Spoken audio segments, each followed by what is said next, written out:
Mari kita masuk di dalam doa.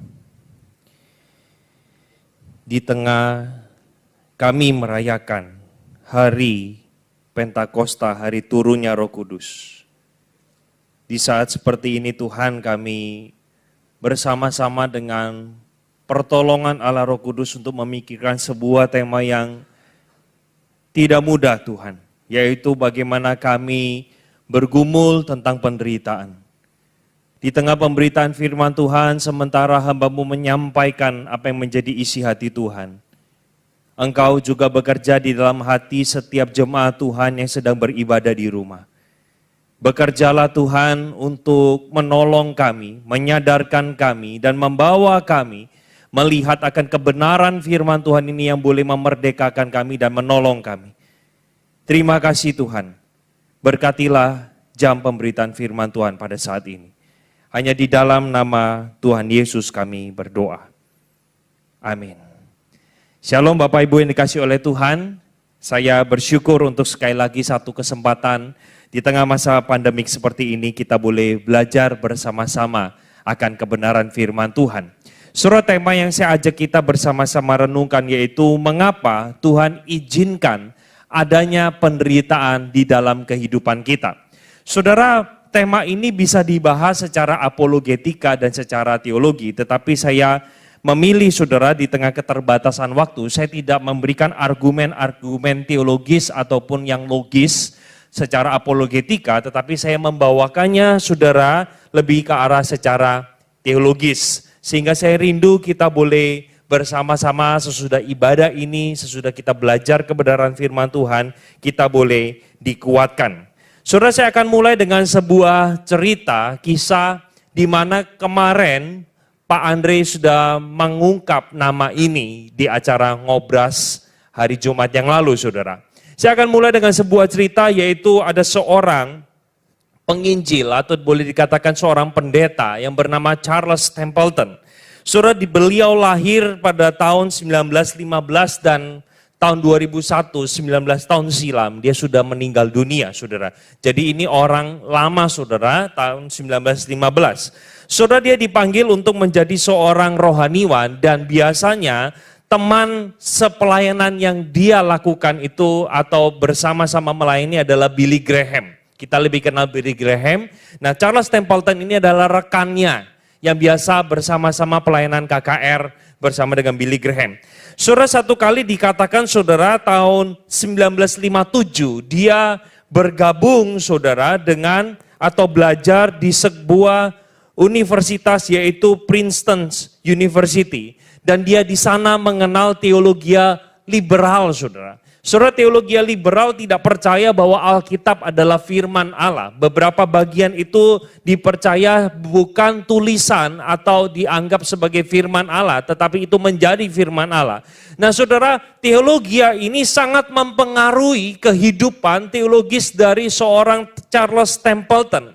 Sampai pada akhirnya sesudah dia menyelesaikan studi dia saudara, dia imannya terguncang, diperhadapkan dengan fakta mengenai penderitaan. Dan akhirnya dia mengeluarkan sebuah tulisan, sebuah buku yang berjudul Farewell to God.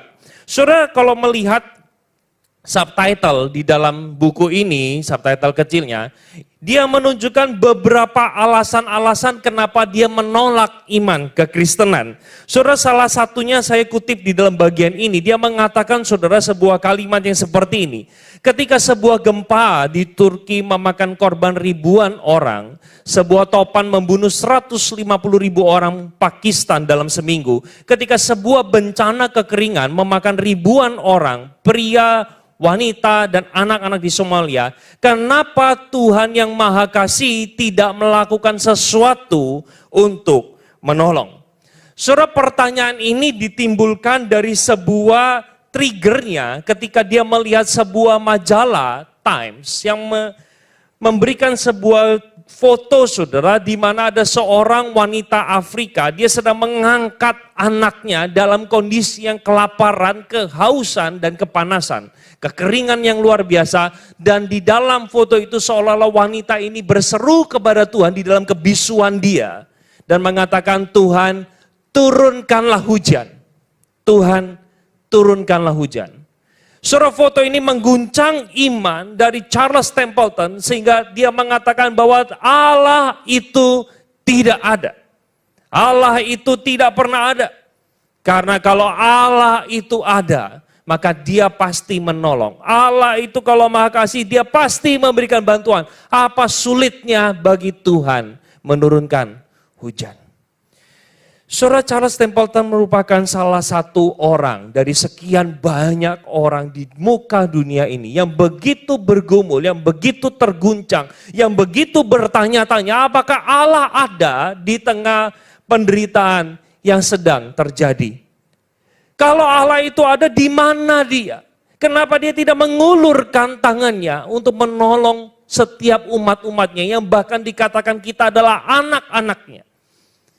Saudara, pertanyaan ini saya kira juga menjadi pertanyaan kepada setiap kita, bukan, di tengah masa pandemi seperti ini. Beberapa di antara kita kehilangan pekerjaan, bisnis kita anjlok dengan sangat tajam, dan kita mulai bertanya-tanya bagaimana kita harus menjalani segala kesulitan atau kehidupan new normal di tengah masa seperti ini. Saudara, kita mulai meragukan apakah Allah itu ada, apakah Allah itu hadir, apakah Allah itu menolong setiap kita. Kalau menolong, kenapa virus ini dibiarkan begitu mengglobal sampai seluruh dunia, hampir seluruh dunia, seluruh negara terkena dampaknya. Saudara, pada kesempatan ini kalau saya jujur katakan, menjawab apakah Allah itu ada, saya jawab Allah itu ada di dalam segala situasi. Kalau saudara bertanya kenapa Tuhan izinkan ini semua terjadi, saudara maafkan, di tengah segala keterbatasan manusia, jujur saya katakan tidak tahu. Kita hanya bisa tahu sebatas apa yang Alkitab ungkapkan kepada setiap kita. Maka dari itu saudara, saya mengajak kita bersama-sama melihat beberapa bagian firman Tuhan untuk kita menjawab pertanyaan ini. Alasan kenapa manusia mengalami penderitaan. Saudara, alasan yang pertama saya mengajak kita melihat bersama-sama di dalam Kejadian 6 ayat yang ke-7. So di sana dikatakan, aku akan menghapuskan manusia yang telah kuciptakan itu dari muka bumi, baik manusia maupun hewan, binatang-binatang melata dan burung-burung di udara. Kalau saudara melihat Kejadian pasal 6, maka saudara mungkin pikiran kita akan terrefresh bahwa itu adalah sebuah kejadian yang tidak pernah dilupakan oleh umat manusia, yaitu air bah, saudara. Saudara, air bah ini terjadi karena tentunya di dalam bagian ini Tuhan menghukum manusia berdosa. Karena manusia hidup menurut keinginannya sendiri sampai hanya ada satu keluarga saja, Nuh bersama istri dan anak-anaknya, itulah yang akhirnya saudara diselamatkan di dalam sebuah bahtera itu. Saudara, kita melihat bersama-sama dari bagian ini, di salah satu bagian Alkitab mengatakan bahwa alasan manusia mengalami penderitaan. Jawaban yang pertama adalah karena Tuhan menghukum manusia. Tuhan menghukum manusia yang hidup di dalam dosa. Tuhan menghukum dan menyadarkan manusia bahwa engkau harus mengingat Tuhan. Ada banyak kejadian atau hukuman yang Tuhan nyatakan di dalam Alkitab, saudara. Saudara bisa membacanya, misalnya salah satu contoh. Ketika bangsa Israel tidak bisa masuk tanah perjanjian. Mereka harus putar-putar di padang gurun 40 tahun lamanya. Itu semua Tuhan hukum mereka dengan sebuah maksud untuk mereka sadar bahwa mereka hidup di dalam ketidaktaatan. Mereka tidak mau percaya kepada Tuhan. Mereka memilih untuk bersungut-sungut dan terus membantah rencana Tuhan. Soal itu jawaban yang pertama. Jawaban yang kedua yang saya ajak kita bersama-sama, alasan kenapa manusia mengalami penderitaan. Yang kedua adalah karena manusia atau kesalahan manusia di dalam mengambil sebuah keputusan. Saudara, terkadang karena kita tidak berhikmat, kita tidak teliti, kita tidak mempelajari masalah yang sedang terjadi, kita membuat sebuah keputusan yang keliru. Nah, itulah yang bisa menyebabkan kita mengalami kerugian atau ketidaknyamanan, kita sebut sebagai penderitaan. Saudara, foto yang saya tunjukkan di dalam LCD ini adalah sebuah kisah bagaimana Esau menjual hak kesulungannya hanya dengan semangkok kacang merah. Saudara, akhirnya karena kesalahan yang dia ambil itu, sisa kehidupannya berada dalam sebuah masa yang sangat tidak enak. Dia tidak mendapatkan berkat dari sang ayah, padahal dia adalah si sulung itu. Dia memilih saudara untuk membuang hak kesulungannya dengan harga yang begitu murah dan dipandang remeh tentang hak kesulungan. Padahal itu berkaitan dengan kehidupan sesudah ketika ayahnya meninggal, dia hidup dalam masa kesulitan karena sudah tidak ada lagi berkat yang dia dapatkan, saudara. Nah, saudara, contoh yang berikutnya saya mengajak kita melihat sebuah kesalahan yang dilakukan oleh Saul. Dia adalah raja pertama Israel. Pada waktu itu Samuel berkata kepada Saul, "Tunggu saya. Nanti saya akan datang di hari yang ketujuh." Saudara, rupanya di hari yang ketujuh di dalam masa peperangan melawan orang Filistin, rakyat pasukan dari Saul terkocar-kacir, saudara. Akhirnya Saul memilih untuk membakar korban itu sendiri dengan tangannya sebagai seorang raja. Padahal aturannya jelas, saudara. Yang boleh membakar korban bakaran itu hanyalah nabi, raja tidak boleh, saudara. Saudara, sesudah itu ketika dia membakar korban bakaran, dia menemukan pada waktu itu Samuel datang tepat pada waktunya di hari yang ketujuh dan menemukan Saul sedang membakar korban. Dan ayat ini, saudara, dikatakan oleh Samuel sesudah melihat Saul membakar korban. Dikatakan kata Samuel kepada Saul, "Perbuatanmu itu bodoh. Engkau tidak mengikuti perintah Tuhan Allahmu yang diperintahkannya kepadamu. Tetapi sekarang kerajaanmu tidak akan tetap untuk selama-lamanya." Saudara, sebuah kesalahan dapat kita lakukan sehingga menimbulkan kerugian. Entah mungkin kerugiannya kita dipecat dari pekerjaan, kita kehilangan uang karena kita ditipu orang dan lain sebagainya. Saudara, begitu banyak penderitaan terjadi juga karena kesalahan manusia. Sehingga tidak melulu kita menuduh Tuhan sebagai satu-satunya pelaku di dalam segala penderitaan yang kita alami. Kita bisa melihat bersama-sama, saudara, di dalam bagian ini. Saudara, yang ketiga, alasan kenapa Tuhan izinkan adanya penderitaan di dalam kehidupan kita. Jawabannya adalah untuk menguji kesetiaan kita di dalam mengikut Tuhan. Saudara, saya ajak kita untuk melihat satu contoh pada gambar ini. Saudara bisa tebak kira-kira gambar ini atau foto ini mengacu kepada tokoh Alkitab siapa? Betul, saudara, Ayub. Kalau saudara melihat segala penderitaan yang Ayub alami itu begitu mengerikan. Dia dikatakan dia sebagai orang yang saleh, saudara, tetapi ketika di balik semua yang dia lakukan, ada iblis yang sedang bernegosiasi dengan Tuhan dan dia mengatakan, "Kamu Tuhan menjaga seluruh kehidupan Ayub, makanya dia setia. Coba kalau misalnya Tuhan ambil semuanya, dia pasti meninggalkan Tuhan." Saudara tahu cerita berikutnya, ternaknya habis dijarah. Belum sempat dia berduka, anak-anaknya mati tertimpa bencana, angin merobohkan, saudara, rumah satu keluarga meninggal semua, 10 anaknya mati, saudara, tertimpa rumah. Bukan hanya itu, dari ujung kepala sampai ujung kaki dipenuhi dengan borok yang bau dan gatal. Saking gatalnya, saudara, Ayub harus memakai beling atau kaca untuk menggaruknya. Dan terakhir, saudara, sang istri mengajak Ayub untuk mengutuk Tuhan. Saudara, kita tahu bersama-sama kesulitan yang Ayub hadapi itu semata-mata dipakai oleh Tuhan untuk memurnikan iman dia. Apakah Ayub ditemukan bersungut-sungut, menyangkal Tuhan dan meninggalkan dia?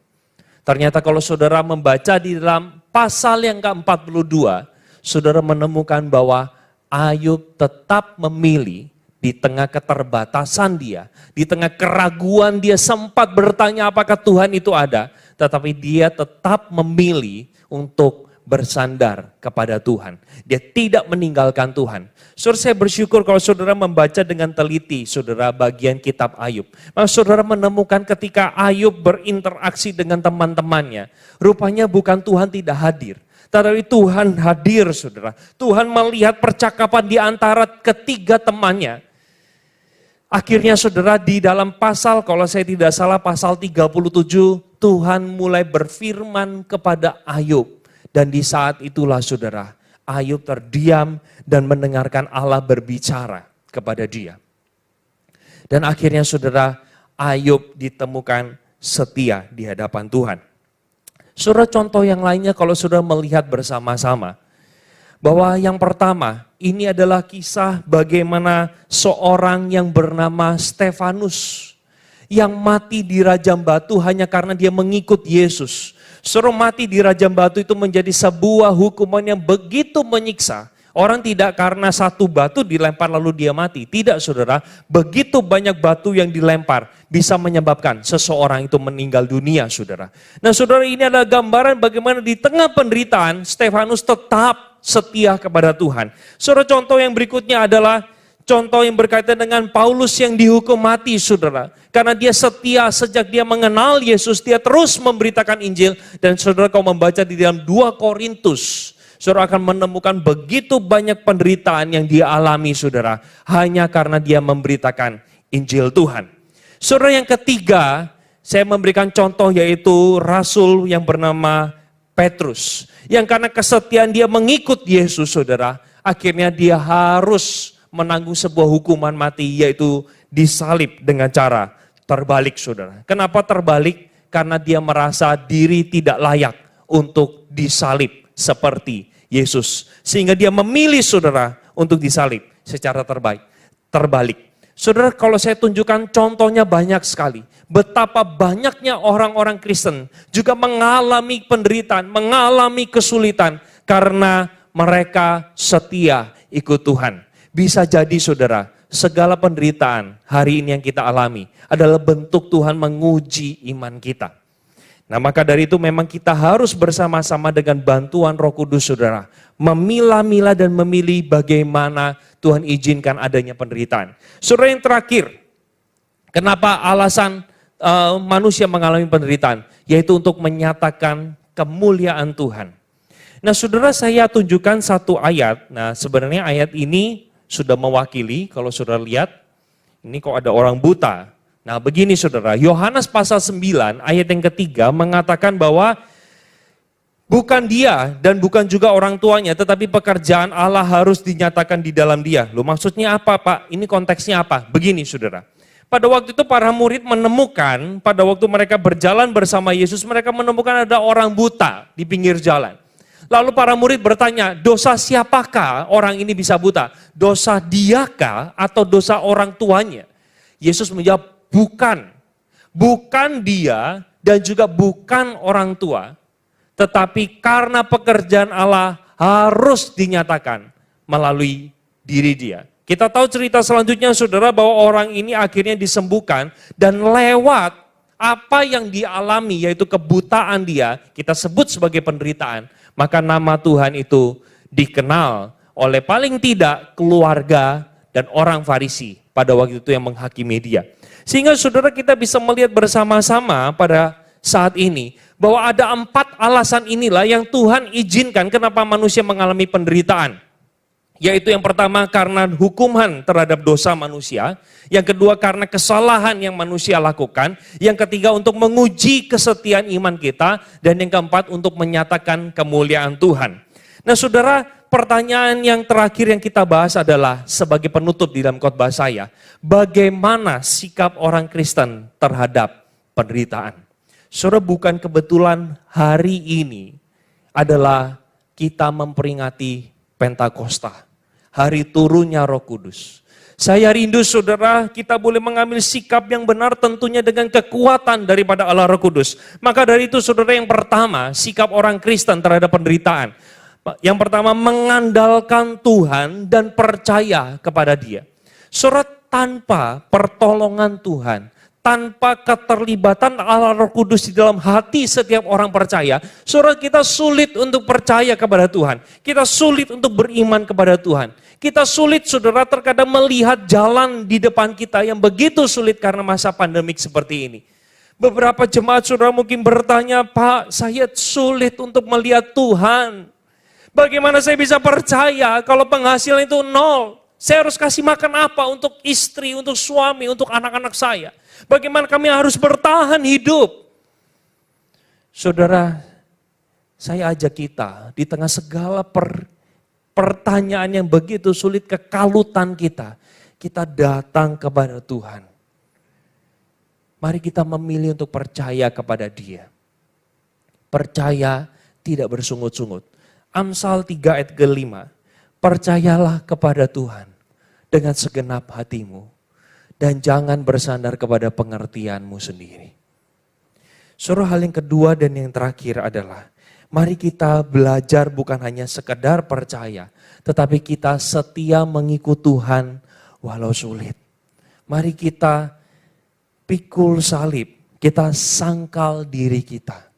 Sekali lagi, tanpa kekuatan Allah Roh Kudus, kita tidak mampu dan kita tidak bisa.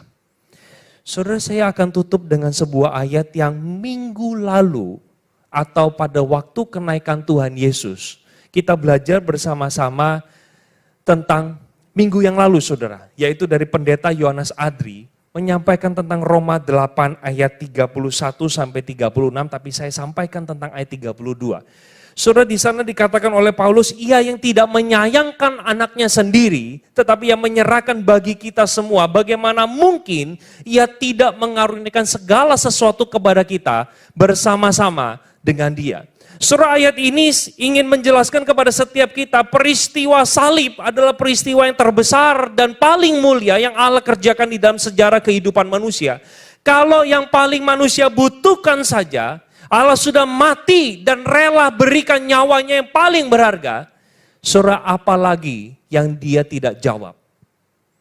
Surah di tengah segala pergumulan dan masalah yang Tuhan izinkan terjadi. Bisa jadi Tuhan sedang memproses iman kita semakin serupa dengan Kristus.